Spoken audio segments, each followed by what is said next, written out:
amazing sunset sky show, presented by Science at NASA. If you love stargazing, there's a date you need to mark on your calendar. It's June. That's right, the whole month. Throughout the month of June 2015, the two brightest planets in the night sky, Venus and Jupiter, are going to converge for a jaw-dropping close encounter. You don't want to miss any of the action. When the sun goes down, step outside and look west. You don't have to wait until the sky fades to black. Venus and Jupiter are so bright, you can see them shining through the twilight. In fact, some people say the planets are especially beautiful when they are surrounded by the cobalt hue of the early evening sky. So don't wait. During the first 2 weeks of June, Venus and Jupiter converge until they are only about 10 degrees apart. For reference, this means they would just fit together inside the bowl of the Big Dipper. You could hide them both, simultaneously, behind the palm of your outstretched hand. This is pretty close, but by the end of the month, this distance will shrink by a factor of 30. In fact, every night in June, the separation between Venus and Jupiter will visibly shrink. One good night to check their progress is June 12th. After dark, scan the sky around Venus with binoculars.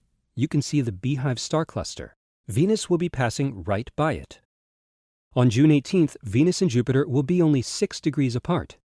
Now you can hide the two behind just 2 or 3 fingers with your arm outstretched. On June 19th, something exciting happens. The crescent moon joins the show. On that evening, the moon, Venus, and Jupiter will form a bright isosceles triangle in the sunset sky.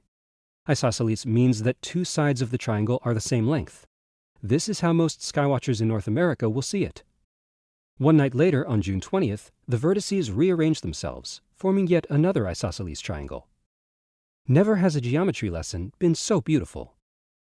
The nights of June 19th and 20th, by the way, are good nights to look through a telescope. Even a small telescope will show you the fat crescent phase of Venus, the cloud tops and largest moons of Jupiter, and the rugged terrain of Earth's own moon. Swing your optics around the triangle for a fast-paced, heavenly show. Also visible is Earthshine, that is, illumination of the night side of the moon provided by sunlight reflected from Earth. This is sometimes called the old moon in the new moon's arms. It's a beautiful sight, no telescope required. The main event occurs on June 30th. On that night, Venus and Jupiter will be a jaw-dropping 1/3 of a degree apart. That's less than the diameter of a full moon. You'll be able to hide the pair not just behind the palm of your outstretched hand, but behind your little pinky finger. Wow. Here's hoping you spend a lot of time under the stars and planets in June. For more news about bright lights in the night sky, stay tuned to science.nasa.gov.